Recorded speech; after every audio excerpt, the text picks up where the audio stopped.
go. Been a long day, about to be a long night. Been a long day, about to be a long night. Been a long day, about to be a long night.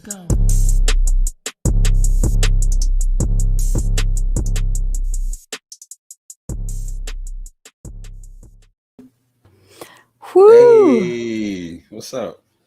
What's going on? Nothing much. How are you? It's cold. Yeah, it is cold. It's cold out here too. Yes, it is. It's rather cold. But besides the weather, you doing all right? Everything's cool? Yeah, I'm doing all right. Hello, everybody tapping in. Welcome to the Coffee at Night Show. Hope you guys got your coffee. Sarah doesn't have her coffee, but I have mine because I'm an alcoholic and I drink coffee all day. I'm out of coffee. Yeah, I'm sorry. That sucks. We got to get you some coffee. We appreciate everybody tuning in. I am in a phase where I like cold brew coffee. So I've got hot coffee, but I don't want hot coffee because I'm already kind of sleepy and I'm afraid because I can drink a cup of hot coffee and go right to bed. Oh, easily, really fast. I used to use the coffee to put me to sleep and Monster Energy drinks too. Yeah, so that's like if I'm doing something at night, I'm like, no, I need cold brew or I'm not going to make it. Well, I started drinking cold coffee because I got lazy. I got tired of, hey, what up, Mike? I got tired of heating it up in the microwave. So I just get it out the pot, pour some creamer in there, and that's good enough for me. Hey, JB. What up, JBZ? Do you Shy's here. Hey, Shy. Yay. You guys came and check us out. Yay. I'm glad. I'm not sad. Do you buy coffee from places when you go places? Like when you drink McDonald's and get McDonald's, do you buy coffee? Yes. All the time? Oh, yeah. What is it? Caramel? Not caramel. Yeah, I think it's caramel. I'm not sure which one I like. My wife usually orders it, but yeah, I get the iced coffees all the time. Yeah, I get if you use the app, you get points and stuff, or you can give them your code when you go through the drive-thru, but I don't like to do that. So I just order on the app and pull into the little slot and let them bring it to me. And so I get like points on points on points, and I've constantly got like a free large iced coffee, and I'm like, yes. Did they like a few years ago? Well, maybe more than a few years ago, but like maybe 10 or 12 years ago, Pizza Hut used to give coupons with their pizzas so you can get a free pizza. Was that a thing in your state? Okay, because we were super poor back then, so we used to eat a lot of pizza to get a lot of free pizza. And I mean, it was like we went like maybe 2 months straight, dude, eating pizza twice a week and didn't have to pay for one. I miss that. Yeah, that's been what? I guess it has been about 10 years ago because I remember I managed a Pizza Hut delivery for a little while. Yeah. And I remember having to put the coupons on the boxes, and you had to. Such a pain. How did you like that, managing a delivery fleet? I hated it. Yeah, it wasn't fun. I hated that job. Like, we had fun, but I mean, you're dealing with like high school to young college kids. Jack says that's stupid, whatever. He's over there taking my pillows and everything else right now, so that's cool. Yeah, the babies take it all. Of course. The babies take it all. Wait, hold on, guys. My wife is calling me. This is we're live. Hey, good, and you? No, I'm good. All right, be careful. Bye. Short and sweet. That's how you go when you've been married for 1,000 years. All right, we got a guest tonight. We got my man Tyree Dillahay coming to hang out with us. Yes. He's gonna be here in a few minutes. He's the animation director at Sony. He's a director. He's directed episodes of Bob's Burgers. I remember when he started directing episodes of Bob's Burgers because I saw people flocking to him. When Bob's Burgers was real big, he was like directing those episodes. And he directed some other stuff, and I believe he designs tennis shoes. He's an artist, and we're just gonna get him in here and chop it up with him for a few minutes. Does a little bit of everything. Yeah, a little bit of everything. I think I'm trying to do a little bit of everything too, so I totally understand. Absolutely. I mean, that's fun. It's fun to do. You don't really get bored with what you're doing if you're doing a little bit of everything, because you can always be like, okay, I'm going to put that to the side this week because I'm getting bored with it, and I'm going to work on this, and then I have to learn how to do that. Weave your way in and out of everything. I don't know how to weave. I have to learn how to weave because it's all one big clump. And I wake up in the morning and I look at the clump and I dive into it. Just And right into the middle. yeah, and then I realized, dang, I haven't done this thing that needs to be done. I haven't done that thing that needs to be done because I don't put any type of weaving to it. So let me start weaving. Let me start using my steering wheel a little bit more. A little bit more. I had to, like, it's really hard to, because I used to do that all the time. I would just try to do everything at the same time. And after a while I was like, I have no idea where I'm at, what I'm doing, or what's going on. Well, I started taking notes. I started taking notes and writing things down. I got a bunch of pads over here where I write things down. Yeah. Bob's Burgers. He that's one of his babies. But I got post-it notes on the computer here. I got post-it notes on the table. I got notes in my wallet. I take notes. I keep notes because it's just, I don't know. I got too much crap going on, and it helps out a lot. I used to think that wouldn't help me out. I use the notes in my phone. You see now, look, we make notes and I send them to you and attach you to them and everything. Yeah, it helps. I don't know if it's because I'm getting older, but it helps. Tony, what threads you got on there that available out in your shop? I love the stripes. Oh yeah, absolutely. You know, I don't wear anything but stuff I can sell to you guys. So check it out. Check it out. Oh, this, yeah, there we go. Got over here. Got a little something on the back there. I got some stuff. I got the mask to match it also, brother. Oh yeah. I try to keep care of. I try to go a little bit retro with stuff sometimes. You know, I try to separate myself. Sometimes you got to go backwards to go forwards. That was pretty deep. Bobbing and weaving. That's all we do here. I need to learn. That's what you do. You're better at it than me. But you're a mom. I have to. Moms bob and weave naturally. We have no choice. I got to play. I took the kids to wrestling tonight, and one of the coaches was gone, and so I got to play like part-time wrestling coach for free. Well, I got to watch the kids while the other coach had to leave the room for a little bit. But ooh, did you put any in the headlock? No. Oh man, I didn't have to. They were good. Well, you could have. They behaved. Just to say that I put a kid in the headlock, I would have done just like, come here, guys. I'm going to show you something. You, the small one, come here. Yeah. You see this move? And I'd have DDT'd him. You're supposed to suplex somebody the whole 9 yards. You know, I wish we could do all of that. Like Jack, his very first day of wrestling practice, he kicked another kid square in the junk, and he got put in timeout for that. So they frown on that in real wrestling. Yeah. He can't do the UFC moves just yet. Yeah, no, we're not there. Hopefully soon. He'll be on his way. I'm going to cop some new shit for me. Hey, brother, I appreciate you, man. I got some new stuff coming too. It's time. I got tons of compliments on the Bloody Mary shirt. Yeah, me too. People like that shirt. I like that shirt. I appreciate you supporting me, brother. Yeah, go Jack. Yes. Yeah, Jack is the man. He's doing his thing.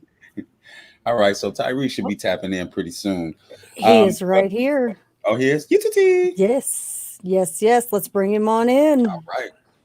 We have no audio or no video. No video. He probably doesn't want to show his face. Reed, you there? Oh, there's that beautiful man. Look at that beautiful man. What's up, brother? What's up? What's up, man? How you doing? Long day, tired, but I'm here. What's good? Yeah, that's the spoils of success. Exhaustion. Is that what it is? Yeah, that's what it is, brother. That's what it is. When you make a whole lot of moves, you're tired because you've been making moves. And then once you start making moves, you can't stop making moves, right? Can't stop, won't stop. Won't stop. There it is. All right, brother. Well, we appreciate having you on the show. That's my co-host Sarah right there. Sarah, that's Reed. Hello. Everybody, that's my man Reed. Let's see. Well, we appreciate you tapping in. I know that you're busy, man. I see what you got going on, and I know that you're tired, and it's late. So I really do appreciate you. We're just gonna chat for a little while, not take up too much of your time, man. Do me a favor if you don't mind. Can you just give people a brief introduction of who you are, what you do? Because I have some stuff. I can do it for you. Nah. Look, I mean, I'll give them something brief. Yeah. Yes. What's up, world? My name is Tyree Dillahay. My friends and everybody call me Ree for short.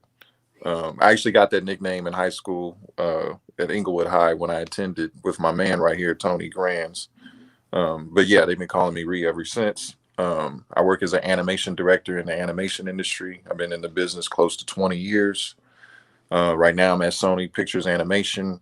Been over there for the last 3 years directing on a project and development. Prior to that, I spent 8 years working on Bob's Burgers, a little show on Fox. Maybe you heard of it. Maybe. Yeah. And then, before that, just worked on a bunch of things that you definitely never heard of. I remember watching you grind, brother.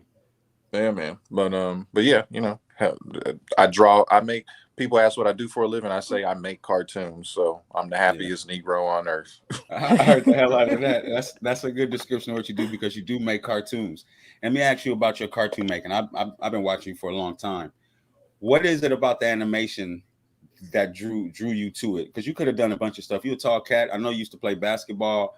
And you dedicated yourself to animation. It's not like you just draw and whatever. I've seen you grow from the time. And now I didn't go to Inglewood. I went to Westchester, but I hung out with a bunch of Inglewood dudes. So I was just with them. So it seemed like I went to Inglewood. But I remember watching you drawing even back then. So what was it about the animation that made you so dedicated? It's the thing that I loved. Like, I like basketball. I like to play it, but I don't love it enough to endure the grind. When it came to art and animation, like, I'm okay with the grind. Like, I'm tired as hell, but I'm okay with that. When it came to basketball, like, I had a stint over at East LA College. I believe now they make a documentary about it called Last Chance U. I attended that school, and that coach that's there now was not there when I went there, because maybe things would have made a different turn. But there was a reason why I see why I didn't play basketball, because I didn't love it like that. I wasn't willing to endure that physical pain, for the glory of athletic accolades. But when it came down to drawing, like, that's my sport. I consider myself an eye and hand athlete. Like, I'm not using my full body, but and actually brain. So brain, eye, and hand athlete though. Yeah. We get workouts in. Definitely brain, because you don't just draw pictures. You illustrate and you animate. That's different than drawing pictures. So definitely you're a brain athlete for sure. Okay, well, now let me ask you this, because you're pretty successful, brother. You high up on the hierarchy ladder, in my opinion. How difficult was it for you, as a black man in particular, to succeed in animation? Honestly, did you face a lot of obstacles? No, honestly, no. Like, for the most part, look, everybody has, I'll preface this by saying everybody has a different experience. I have heard of experiences, where people feel, or not even feel, they have experienced color lines, right? Me, I've come into this industry with the view that it is a meritocracy, and that I've earned everything that I've gotten. No doubt. Maybe there might have been one time in my career where I tried to pull the race car and I was like, what the hell? This is some bull. Like, y'all doing this because I'm black. Like, I probably only pulled that card one time. And like I said, in a 20-year career. And honestly, looking back, it wasn't race. It was just the politics of the game. Somebody knew somebody, they had that foot in that I didn't. They had that relationship that I didn't at the time. But I was looking around like, if this is really a meritocracy, I'm the best motherfucker. I don't know if I can cuss here. Yes, sir. Say whatever you want. Yes, the fuck you can. Yeah. I was like, I'm the best motherfucker here. Like, you can't tell me I don't deserve this. But then, yes, they can, because again, relationships trump all. Relationships trump all. So, you got to respect the politics. Politics as usual. You got to respect that. And absolutely, I laid back, and then I earned my, when it was time, that person that they actually elevated above me, that didn't last long. That didn't last long. And then I got up in that chair, and then I never left. So, like, things happen for a reason. But yeah, like, I haven't experienced that. Now, what I would say, the B part of that is, what's it like to be an artist growing up in Inglewood, though? That's the challenge you face, because really, like, where, I say what, Manchester, Fifth Avenue, Manchester, Crenshaw, Blood Gang area, absolutely, Inglewood absolutely. Family Avenue, Piru, all that stuff. You know, you got basketball players, you got drug dealers, what else? You know, pretty boys, carjackers, and then there's me, the artist. Like I am one, right? I'm like Neo in the hood. I'm Neo of the hood, like, and surviving that, you know, peer pressure, you know, drugs, girls, like distractions, just the streets. Like, what's it like to be that different kid and be like, no, like I'm still going to pursue this. Like y'all don't understand what I do. Nobody else does what I do, but I see it. Like having that vision and perseverance to be like, nah, like I see this. Like I think I'm good enough to be like, I'm going to take this further. Now, trust me, there was periods where I didn't know if this was going to happen. Like I did take some detours, and one of those detours was playing basketball. But when I finally got my mind right, I remember I'll tell you one little story. I know I'm getting tangential a little bit, but No, I remember I was on the court with one of the Inglewood homies at Daniel Freeman Elementary, and we was hooping. Well, this was during when I was at East LA, and he was like, oh, you hooping now? You hooping now? And I was like, well, yeah, like I like basketball. He was like, Tyree, man, like you an artist. Like do that. Like you don't gotta do what we do. He was like, you different. Like just keep doing that, bro. And I wasn't listening, you know, I was dunking on him and all this stuff. But he was right. Like all the hood people, they used to be like, man, Tyree's the artist. You know, like you would have the OGs kind of protect you. You know, they didn't want you getting in the streets. They'd be like, well, nah. I could agree with all that because that's the reason I never joined the gang. That's the reason I never been to jail. That's the reason I never got in trouble. I had a homeboy named Pooh when I lived in the H.A. Gangsta Crip neighborhood, and we was outside in the car one day. I was in the car with 3 of the homies smoking weed, and everybody's comparing felonies. So it was my turn. I'm like, y'all know I ain't got no felonies. And Pooh was like, you right. It's like, cuz, what you doing in the car with us? Get out the car and go get your shit together. Go out here and go do what you're supposed to be doing. You sit in the car with me. Give me my weed and get out. And I'm like, damn, that was some of the realest love I ever had in my life because I took that advice and kept moving forward with the things I wanted to do. They saw me trying to do something different. Like, no, this ain't what you're here for, man. So I can dig it. That perseverance and that passion and that love for what you truly want to do is going to keep you away from all that bullshit. Or at least it's supposed to, you know? Yeah, all right. Man. Well, I appreciate that, brother. So check this out. I got one more question for you. I think Sarah got a couple questions. What's your relationship with Jordan? I see that you have an intimation there, but I don't really. Or do you design the shoes or you design the clothing? Man, instant like social media is crazy, right? It's created this illusion that you believe that I work for Jordan, right? Yes. I know I can't be the only one. Right. So, and it's funny. Somebody else asked me this a couple of weeks ago. They're like, "Yo, so what you do for Jordan?" So here's the thing.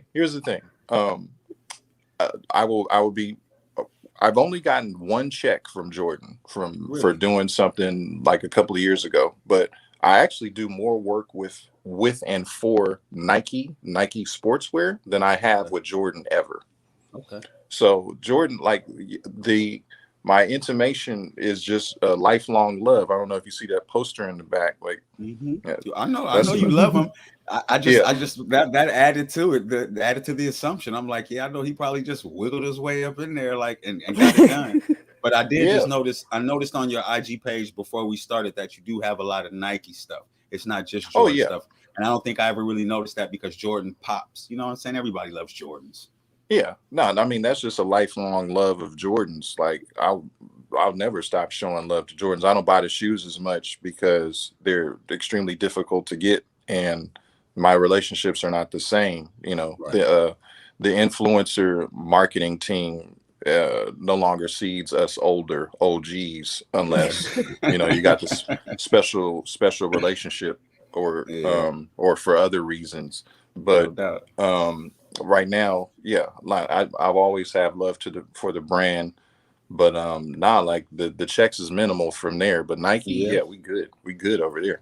Okay, that makes sense. Let me ask you, what's the ugliest Jordan?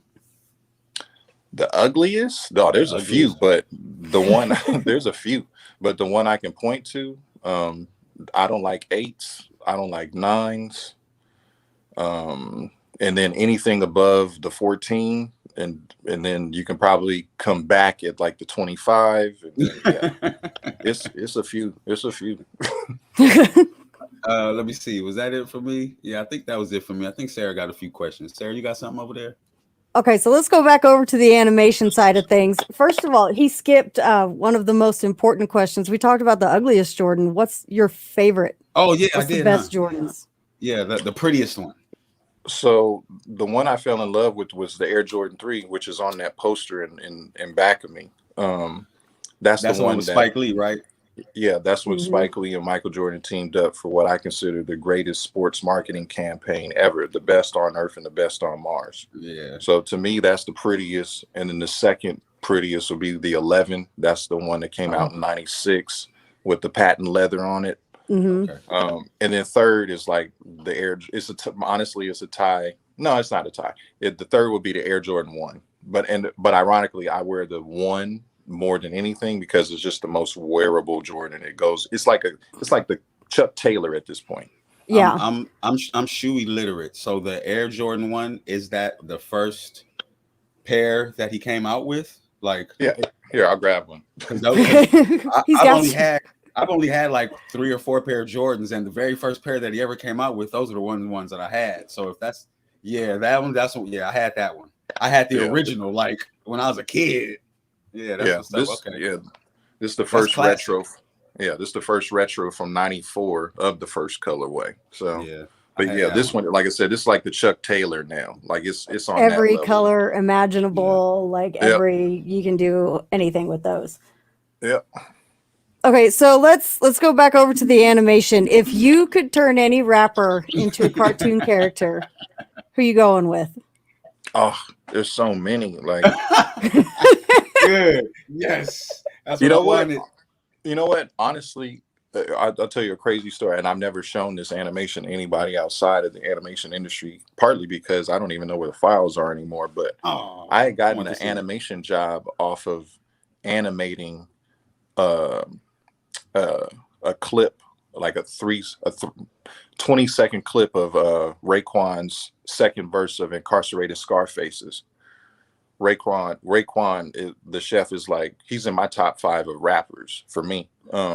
So I had animated a clip to him, and I always just wanted to, like, I love Wu-Tang stuff. It's so cinematic, and I always loved the sounds like of each MC. But honestly, the Wu-Tang and Nas, because Nas is such a storyteller, it ain't even just animating him, it's animating what he's saying. Yeah, what he's saying, absolutely. Because it's so vivid. It's so vivid. So yeah, Wu-Tang and Nas, like, I'm good.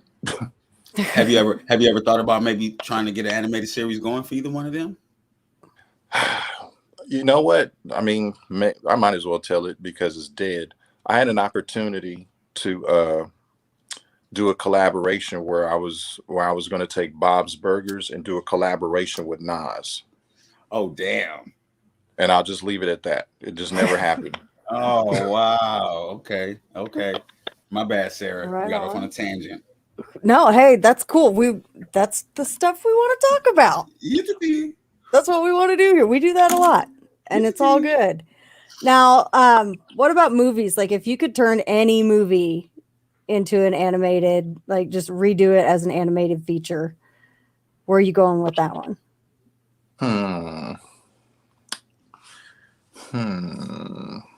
That's a tough one. Like, honestly, I feel like movies are fine the way they are. Like, movies are good untouched. Animated films are good untouched. Like, The Lion King, I'm totally fine. Like, the Lion King, the original Lion King should have stayed as the original Lion King. Thank you. Like, what did they do to it? I never they seen did that live action where it was that was not well, and I didn't like it when they redid Mulan either. Like, it was a cool movie, but it could have been like a completely different thing because they had to take too much out of the live version. Do you have a favorite cartoon movie? Oh man, I got so many. There's no really favorites, but I mean, You know what's really good that a lot of people don't really give a lot of credit to is Ratatouille. Mm, Ratatouille. You need to, like, if you haven't seen it in recent years, you need to go back and look at that and like really pay attention. okay. That movie is like, wow, like it's Okay. dude. When you get through the first act of that film, you're like, wow. All the information, like the setup of Remy, like the setup of I honestly I forget the other guys. I forget the counterpart. The setup of the rat and the boy, and the problem that they're facing, and how they're going to come together, and the conflict. Like the whole Yeah, act I can one dig it. is flawless. Like I can dig it. it's master class in Yeah, storytelling, bro. Like I it's can next dig it. level. I recently watched Pulp Fiction. I hadn't seen Pulp Fiction in probably 7 years. I recently watched it about 2 weeks ago, and I was just blown away. Completely different movie than I saw when I was a young man. The movie I saw this time, I was just like, wow, this is epic masterpiece storytelling. I went back and Mhm. tried to reconstruct the pieces the way that they were supposed to go and everything. So I understand what you're talking about. Yeah, man. Well, and I don't think of course, when you watch those movies when you're younger, you don't see all of that. And Of then, course, like, now you don't have I've those got tools. kids. My younger kids are 5 and 9, and so that's all we do is watch cartoon movies. And we actually did. It's been 2 or 3 months. We actually just watched Ratatouille, and like every time they pick something that's older, I sit there and I watch it. And I'm like, Yeah. whoa. Yep. That's Yep. crazy. It'll blow your mind. Yeah, that's crazy. Kiki's here. She says, What's up, damn. Kiki? Mike says, hell yeah, Hell yeah, Ratatouille. Ratatouille. Telling you, Ratatouille. But Yeah, no, there's I'm so tapping in. so many animated films. I mean, so many. Have you been involved with any animated films? I thought I saw some films on the IMDb. No, my main work has been in television and internet stuff. And then after I left Bob's, at Sony Pictures Animation, they make theatrical releases. So I've been in development on a feature for the last 3 years. It's a very long process. It's a minimum of 5 years. Wow. So yeah. Nice. All right, Miss Sarah. Well, that was kind of going to be my next question is, what do you have coming up next? Like, you've already done so much, but you've got the film in development with Sony. Mm-hmm. I have another project. I do. I haven't put it out to the world yet, and I don't want to make this a world premiere. And it's not like it's a secret because the project has been announced, but it's just not time yet. It's just not time yet. But all I can tell you is this: it's a reboot of a very popular television show from back in the day that's become animated, and it's a brand new, irreverent take on it. Oh, okay. It's definitely not like the old version. Okay. Oh yeah, I will be looking forward to it. Yeah. All right. Let me ask you one more thing. If you weren't drawing, what would you be doing? You would find me in the cipher if I didn't cop a deal. Like, nice. This is all I'd be. No, honestly, I think I might have told you this years ago. I was on path to becoming a lawyer, and then I took animation electives, and then made a student film. And then that summer, while I'm studying for the LSAT, got a call from Disney, and they were like, "You want to come work for us?" So it was a crossroads decision. Like, you want to get into law or do you want to get into animation? And I chose animation and never looked back. So yeah, that's a dope story. Yeah, I'd probably be in law, some kind of corporate law, seasoned companies, trimming fat, doing stuff like that. Yeah, I'd say you probably picked a much less stressful path. I mean, I'm sure animation is probably plenty stressful, but no, it's you gotta go with what you love. You gotta go with what you love in life.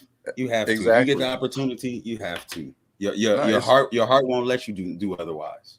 That's what I'm saying. Like I said, with basketball, when I was younger, obviously not now, but I was pretty good, and I'm naturally athletic. I mean, not to say I would have been in a league, but I could have did something with it.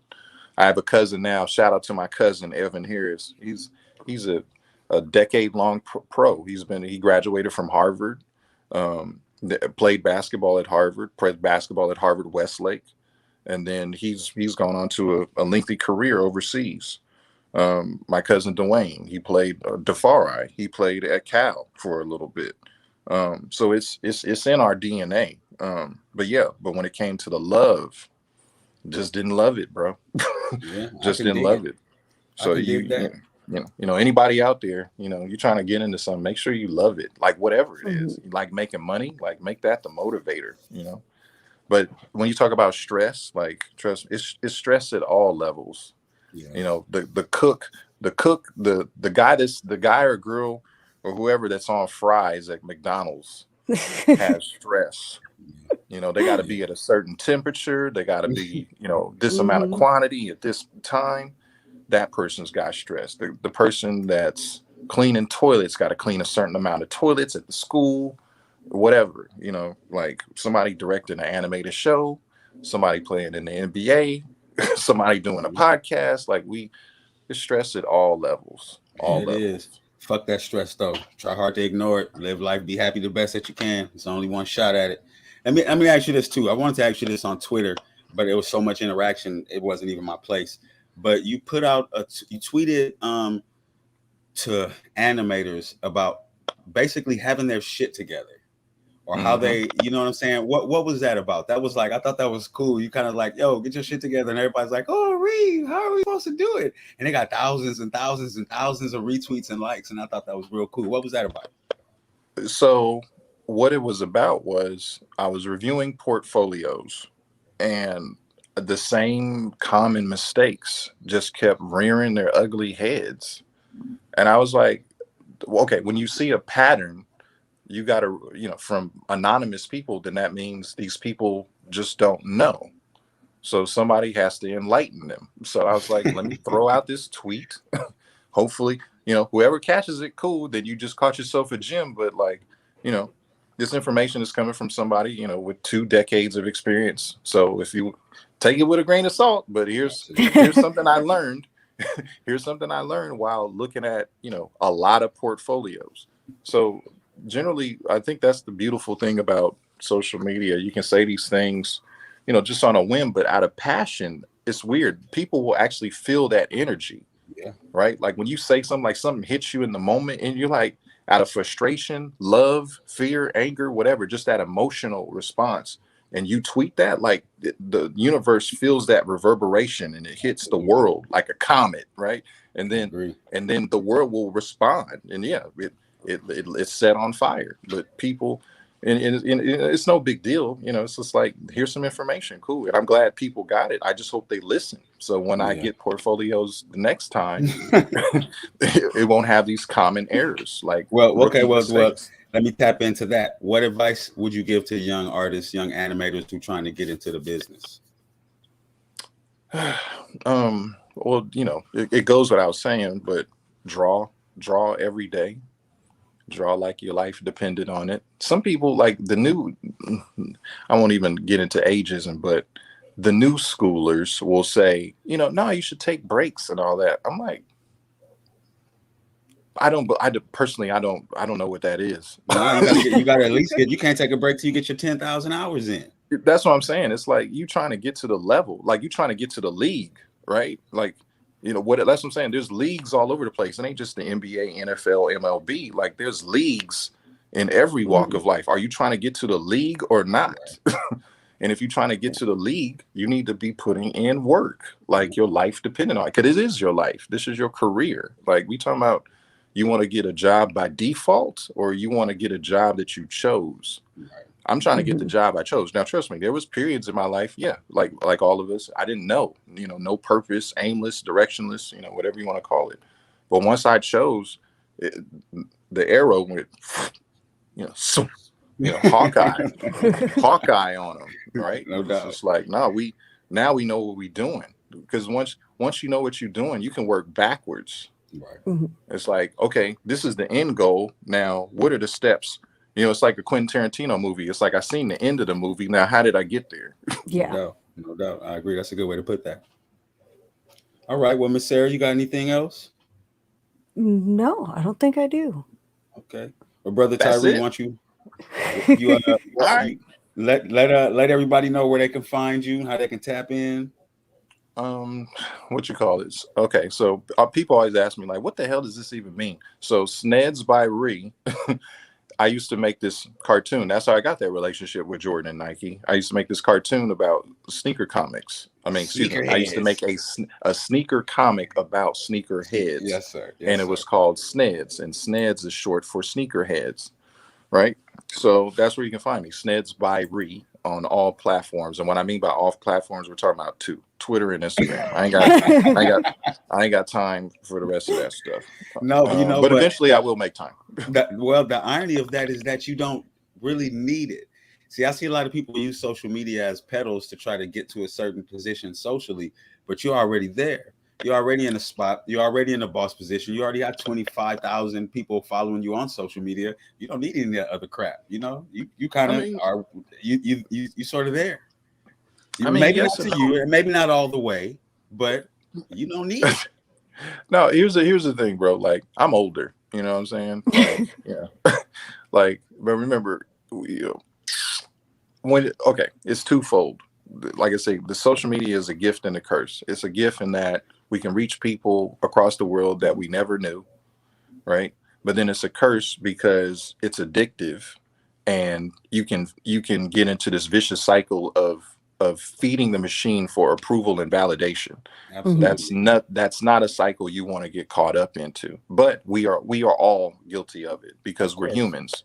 Like, I don't know if you know, but there's a study years ago, and they said, what's the number one thing that people want in the world? And it wasn't money, it was appreciation. Oh yeah. Yep. Appreciation and validation. Like, those are interchangeable, right? And that appreciation and validation, that's the social media drug. Whether it's me posting, my outfits, my drawings, what I did last week, whatever. Oh, I was here. That's all. Honestly, it means nothing. It means nothing. A few months ago, I started tweeting out. We get so busy trying to tweet and talk to people on social media about what we're doing that what we're doing essentially is only on social media talking to people about what we're going to do next. I'm like, let's take a break, go do something. Then come back to social media. You don't want to use social media to tell them what you're doing. You want to come to social media with what you got so that people can see what's happening. At least that's exactly. Because it became it still is a distraction to me sometimes. I have to put the phone down and remember this is what I'm doing. You know what I'm saying? Because that's not the goal. That's just a piece of it. Exactly. Look, that's what I'm saying. It is a distraction to everybody, but social media and the internet is supposed to be the social network. So are you using it to network, or is the network using you? Like, which one is it? Yeah, absolutely. So like, very important decision to make.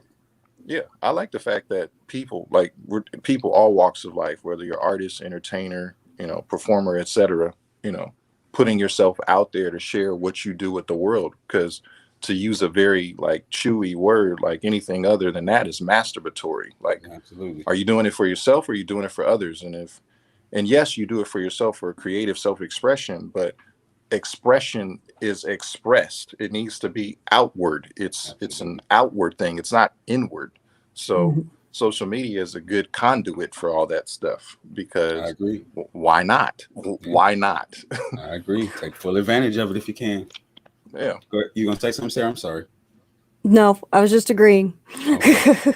All right. Well, it looks like we're gonna tap out and get out of here, Brother Reed. We really appreciate you coming to talk to us. You see, absolutely. Sister Kiki tapped in and said this was a great interview. I agree. We had a real good time, man. We appreciate that, and we'd like to have you back at some point too. I tap in with you, man. I always keep my eye on you. I always have. All right, bro. Yeah. Thanks. Sure. And, good to meet you. You too. Take care, man. Right. Thanks. Late. All right, Miss Sarah. Now, that was a good interview, huh? It was, yeah. Yeah, that's dope. I remember when I first met him, everybody would talk about Reed's drawing and Reed's basketball, and he used to drive this real big truck. And I was like, ooh, I've never been in a truck like that. So anytime he'd come and scoop everybody up because he had the biggest truck, I go all the way to the back. Like, yeah, I'm sitting in the back of this big ass truck. Never been in this before. Look here, I want to ask you this real quick before we tap out. What do you think about Travis Scott trying to get all the lawsuits dropped? Did you see it? Did you read about that or hear about that? I hadn't yet. I haven't really been. I haven't been taking a social media break per se, but I've really kind of been just sticking to like hopping on to post something that'll make people laugh a couple times a day. And then with the kids and wrestling and everything, we've had a busy few days. So I haven't really taken the time to peruse the internet like I normally do. Well, that's good for your brain and your mental health. Giving my brain a little bit of a break. Good job. Yeah, well, no, Travis Scott's like, nah, he wants to deny all legal liability and have all the lawsuits against him dropped. Once it hit like $1 billion, the next news story was that him and his lawyer trying to get them all dropped and say that he's not really responsible. I mean, it's and we talked about, you know, we did the episode that has never seen the light. Yeah, you know what, we're gonna put that on the website. We're gonna put that up. Yeah, on the website. we've talked about this at great length, and something that I didn't know when we had our discussion about it was there are videos and photos of the cops in the front row recording Drake and Travis performing like 25, 30 minutes after this was declared a mass casualty event. Oh, wow. So to me, and we also talked about how 50,000 people, it's hard to tell what's going on there. Plus this was at night. You've got stage lights here, there, everywhere, all over the place. I really don't feasibly, with the cops standing there recording, would you assume if you were Travis Scott that there were people dying behind these police officers if they're standing there recording your performance?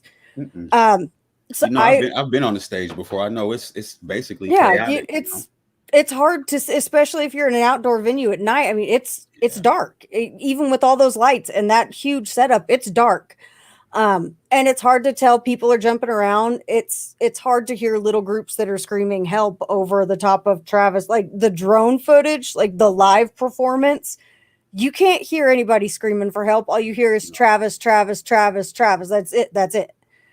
And so I think that he has plausible deniability as far as, did he really know how bad it was? That was an amazing phrase. Yeah, that was an amazing phrase. I get some big words every now and then. Yeah, that was nice. Say it again. What is it? Plausible deniability. Oh, yeah, that was nice. Okay, I'm going to try to use that in my life. I just feel like he does have a case there that, you know, if what he's seeing is officers in the front row recording him and all he's really, yes, he did see an ambulance and he said, hey, there's an ambulance coming through. So somebody is hurt. He knows that somebody is hurt. Right. He did stop the show for a minute when he saw somebody passed out and he didn't continue. And he was sitting there, security, get to him, telling people to take a step back from that guy. You know, that's the footage that's not being as widely circulated. But, so when he did see something, he did say something. He did stop a couple times for things. But how do you, with 50,000 people, you have to know there's probably going to be somebody that's going to get hurt on some level. Like there's no way you can know that you've got 8 people dead in your crowd. Poor planning, yes, but who does that fall on? Is that on Travis Scott, or is that on him? Is that on Live Nation? Is that on the venue itself? Who is it that hired security? Is that the venue itself? Is that Live Nation? Like they're really going to have to break this down and go, look, who hired the security company? Who trained the security company? Who made the designation that you were going to put the barrier in the middle? And because it was divided into sections by those barriers. So who made the designation to put that barrier there and to put this one here, and who set it up the way they set it up? Like, you're going to have to break it down into who those people are, but you also have to, and people get mad every time I say this, and I do not care. You have to hold the people there responsible. The crowd has to be held responsible for breaking down those gates at the beginning of the day. And the venue, the organizers, I think I said this when we talked about it, the event director and the executive producer were the only ones with the actual authority to stop the show. And they should have put a stop to it when those people broke down that gate at the beginning of the day and rushed in before the gates were even actually open. Who knows how many people were actually there at that concert? It's supposed to be 50,000. It could have been a lot more because then your perimeter's compromised. So the crowd holds some responsibility in that. I agree. And like I feel like, and you can correct me if I'm wrong, because the only rap show I have ever been to is Tech Nine. And that's kind of a rough and rowdy crowd, but he's also got a little bit more of a rock vibe to him. Yeah. But from what I have seen in videos and like watching live performances and stuff, a mosh pit is kind of a new thing to a rap crowd. Is that right? I wouldn't say it's a new thing, only because the Travis Scott archetype isn't new.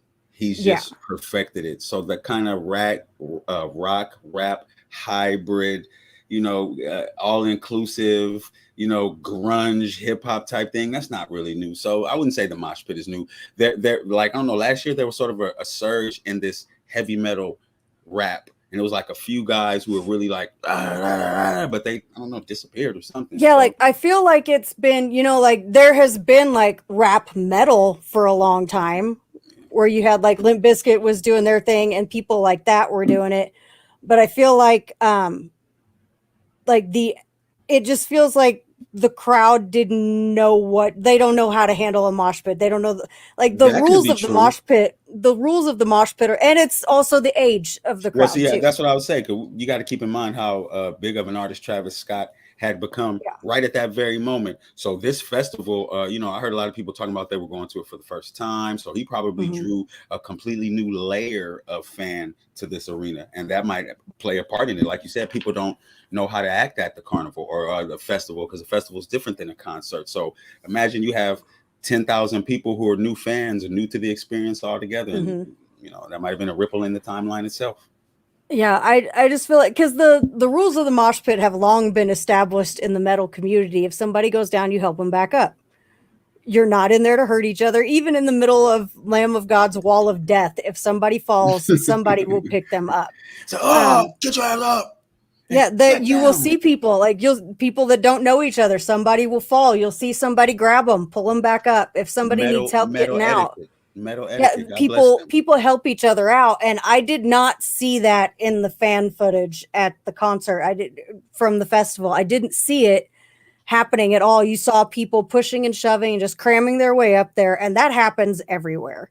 But I didn't see hey, somebody fell down, pick them up, or when you would see people trying to get out, they would be at the barrier. You've got security trying to haul these people out of here. Instead of taking a step back so they can get them out, everybody just keeps pushing forward. And that's not the general rules of festival etiquette. If somebody needs out, everybody takes a step back, and then you can knock each other out trying to get their spot when they leave if you want to. But I feel like he has a good case for, was it his show? Yes. Were they there because of him? Yes. Does that make him responsible for 8 people dying? 100%. No, that's not fair. It doesn't. That's not fair. I don't think he should. I don't know. Maybe there has to be another measure or another way to go about it, other than just to say I'm not responsible for none of this. I mean, I think it would be a good gesture to still, try to help out or try to donate money or try to pay for what I can pay for, do something like that, because it is your show and you do have a certain amount of responsibility to it because it's your show. So I think it would be a better gesture not to. I don't know. I would, if I had the money and I was in his position, I would pay it. Whatever the lawsuits are coming to, I'm paying it, because honestly, I'm Travis Scott. Not only am I Travis Scott, but now I'm Travis Scott who caused this dilemma at the festival. But now I'm going to do everything in my power that I could possibly do to make it right for everybody that was involved. No qualms, no complaints, no problems whatsoever. On the other side of that is more success. Yeah. And I think I know success. And of course he did say he would pay for all the funerals and pay for therapy and all these other things. And they were refunding ticket money. But then the families were turning down his offer to pay so that they could turn around and sue him. And obviously it doesn't matter how much money you get from Travis Scott. That's not bringing your family member back. True.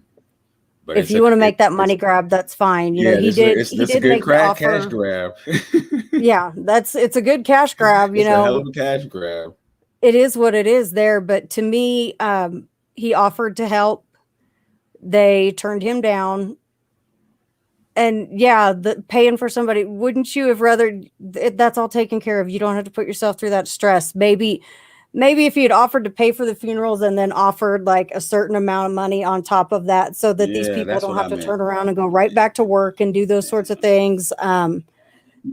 That could probably be a better step for him, but people are just money hungry now. They get some phone call from a lawyer that's like, "Hey, your family member died at the show. Guess what? We can get you $35 million. Yeah, Let's yeah. I've, go." I've And gotten those emails numerous times about stuff, and I'm like, really? yeah, Wow.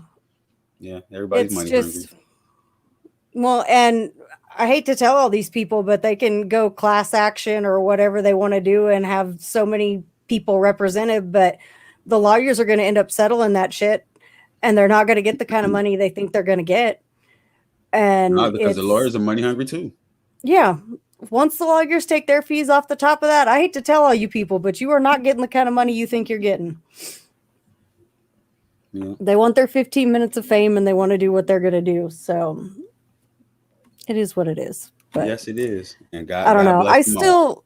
I get kind of ranty about the whole thing because it's a horrible tragedy and it sucks. But then, you've got all the people that are like Travis Scott's working for Satan and this and that. And then people, I bet you there's not 10 people out there that could actually remember the names of the 10 people that have died, including the 10-year-old or the 9-year-old boy. All anybody's talking about now is the money.